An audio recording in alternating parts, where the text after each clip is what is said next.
This is the Sunday Express with Gary Allen, your 360-degree look at the world. Now, here's your host, Gary Allen.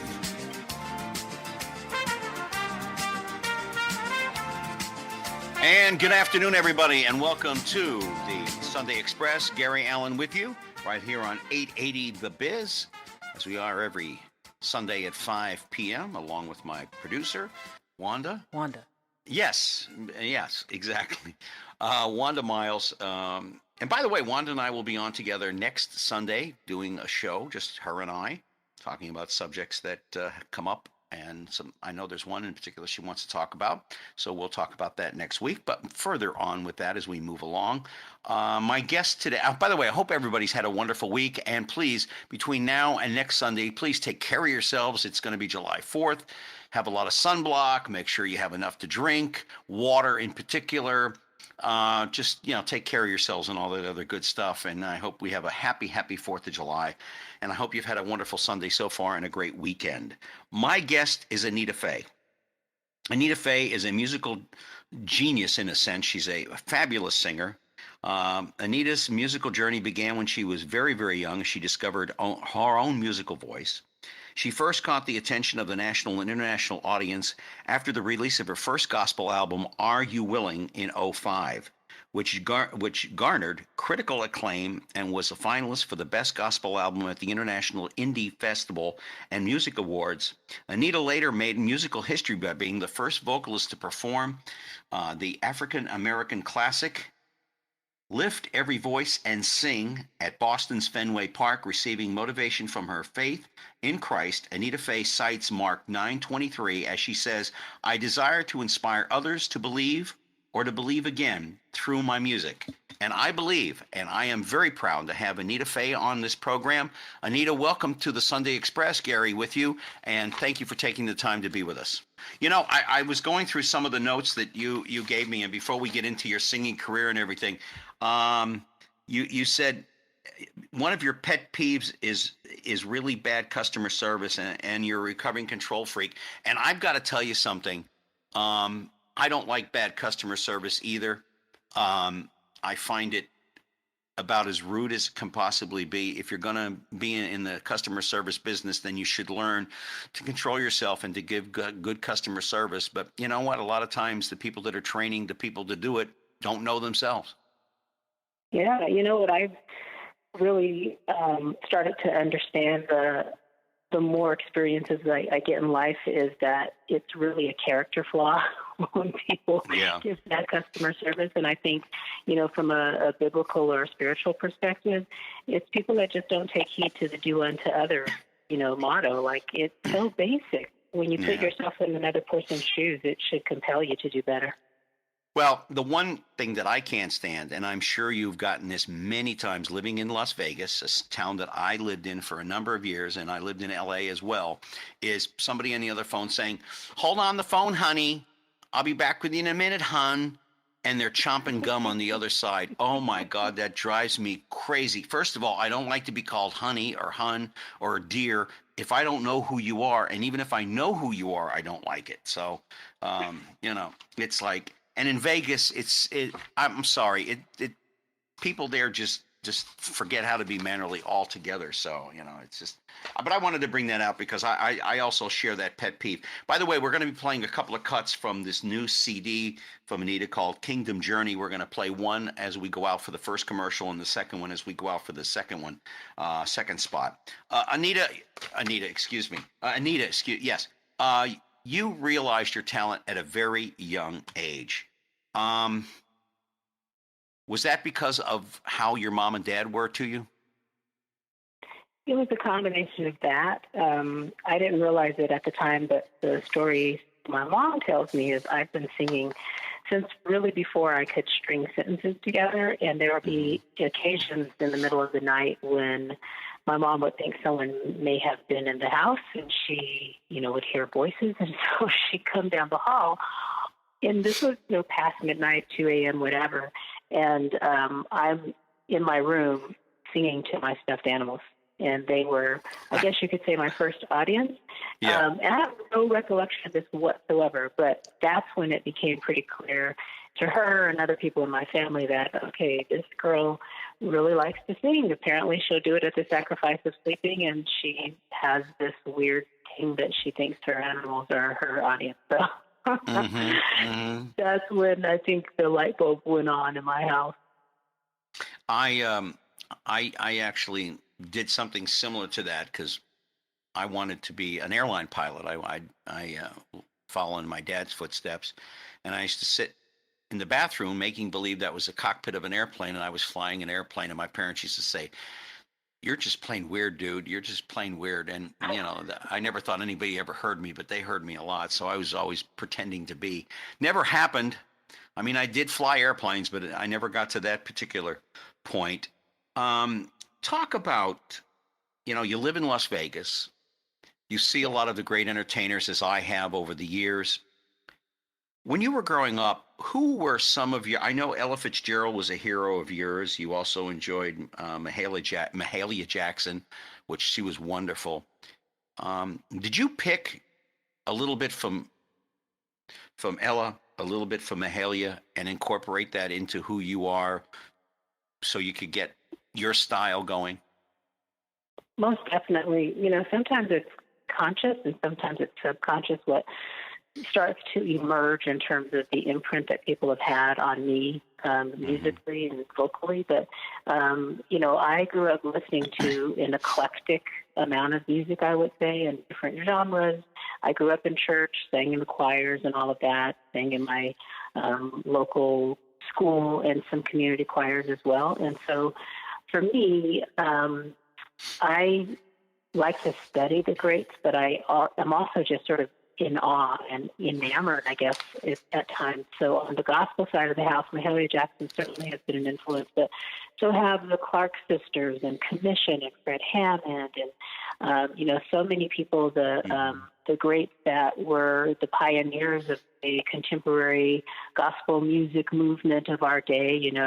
When I look back at some of these folks who, in many cases, we've been criticized for going maybe a little bit too far out in left field, as some of the church folks might say. It didn't have a certain sound. It started to veer away and became a little too secular sounding. But when you really stop and pay attention to the message, and whether you're listening to Andre Crouch's music or the Hawkins or whomever, there's still at the core and at the center of it all, there is a message for the believers and the non-believers alike. It just happens to be packaged in a way that has a bit more commercial appeal, or I would argue even a bit more relevance in terms of what's happening in the current musical landscape. And, that's what God, taught us through Jesus in the model of discipleship is we're not to be confined to the four walls of the church. Jesus' earthly ministry, as short as it was in, historical number of years, he wasn't in the synagogue teaching the entire time of his ministry. In fact, very few passages of Scripture show him in that venue. Most of the time, he was out and about with people, on the street. And that's where ministry is supposed to occur. And I think somewhere we've gotten lost with that calling and the definition of what it means to reach people. And so I think a lot of what artists do, and what I certainly attempt to do, is take my message but put it out in a way that people who don't go to church every Sunday will still resonate with it. Yeah, I'm a big, I don't know if the word fan is the right word to use, but Dr. Charles Stanley is someone who I watch, listen to. I've enjoyed my conversations with him now in the last 5 or 6 years. I've had very few conversations with him because he's getting up there in age. But I really admire him, and he speaks from the book. And I once said to him, "How come you don't mention politics like a lot of other, reverends nowadays, Falwell and all the rest of them?" And he said, "Because religion and politics have no business being together. They have no." He said, "I recommended once somebody, and I won't ever do it again because that guy turned out to be a crook." This was when he was preaching in Miami.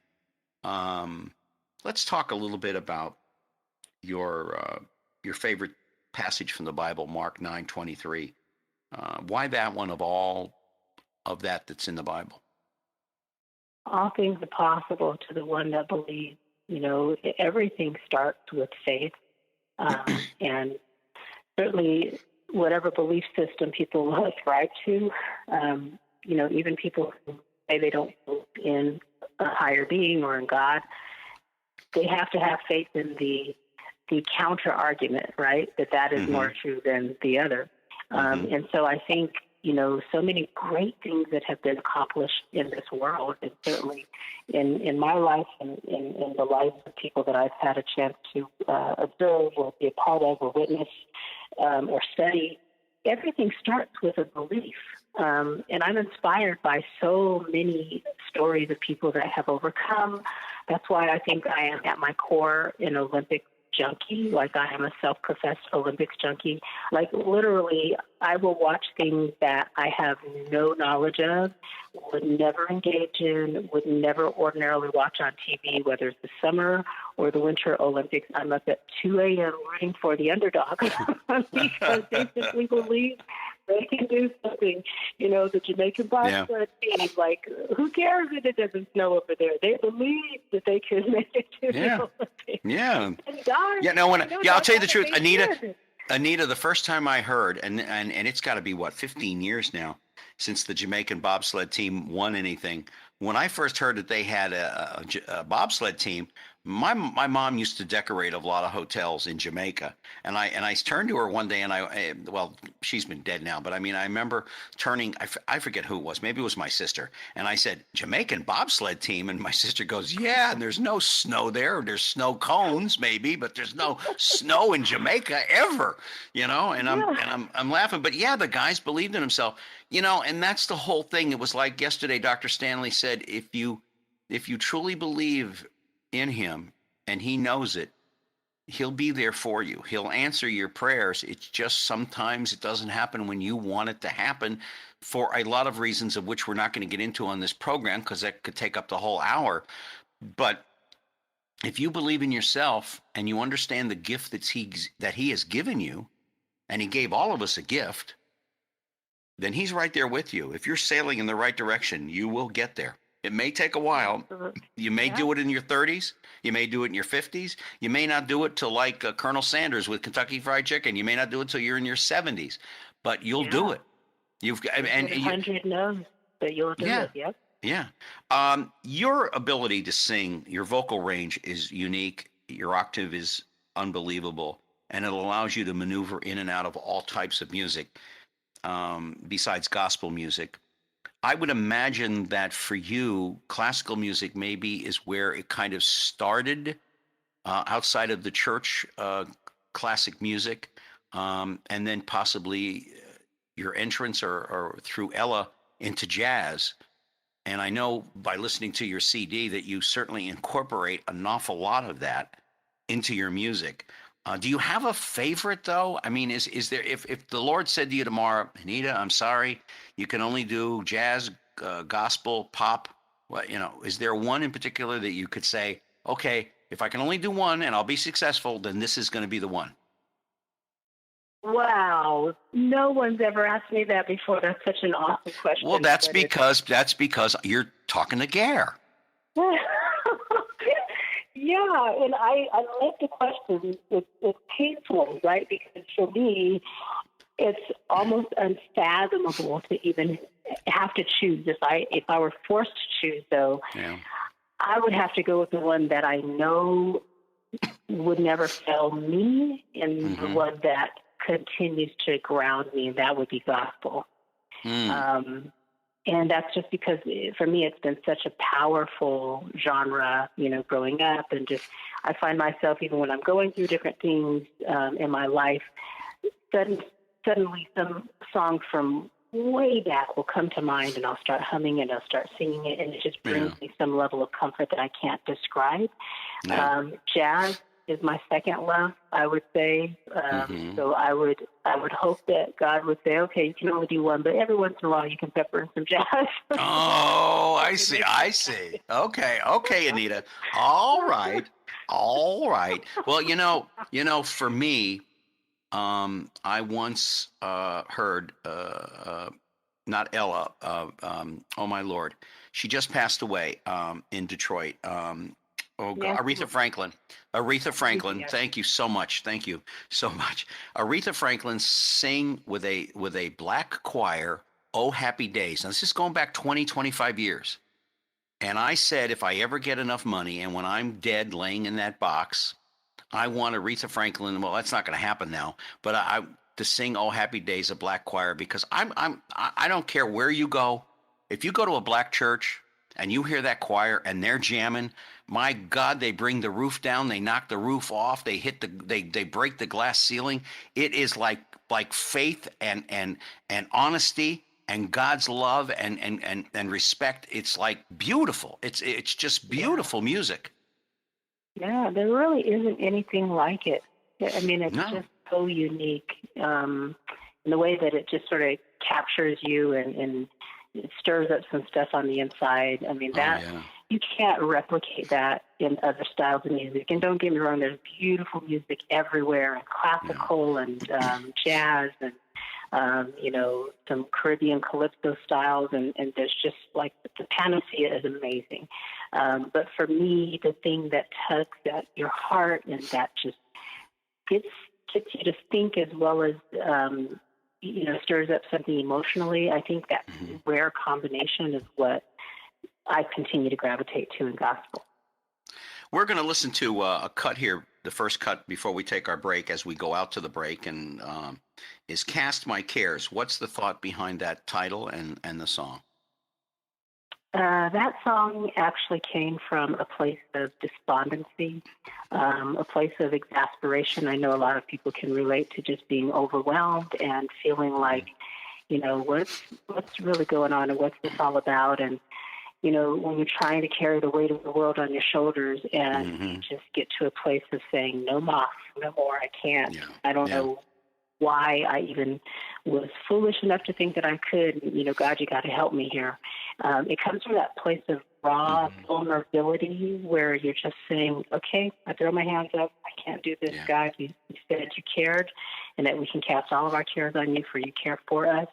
Take my yoke upon you, for my yoke is easy, my burdens are light. And when we really take heed to those scriptures and understand what Christ was compelling us to do, it was never intended for us to try to be the carrier of that load to begin with, that we've always got to help, that, in our weakness, his strength truly is made perfect. And so it's getting to that place of acknowledgement that, no, I'm superwoman. I can't do it all. And why would I think that I could when he's promised that he's there to help me? So it comes from that place of just being open and acknowledging that at that low point that you really can trust God because he is there for you.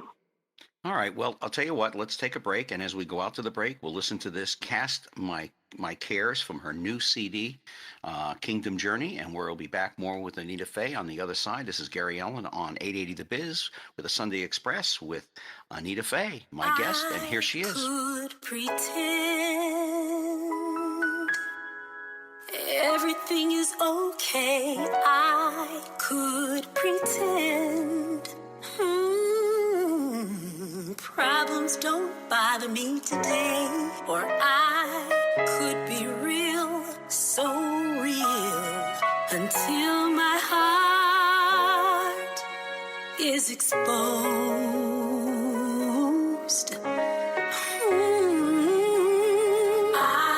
I could go on, thinking I could just push through it, but I do not know, I really don't know if I can see past my tears.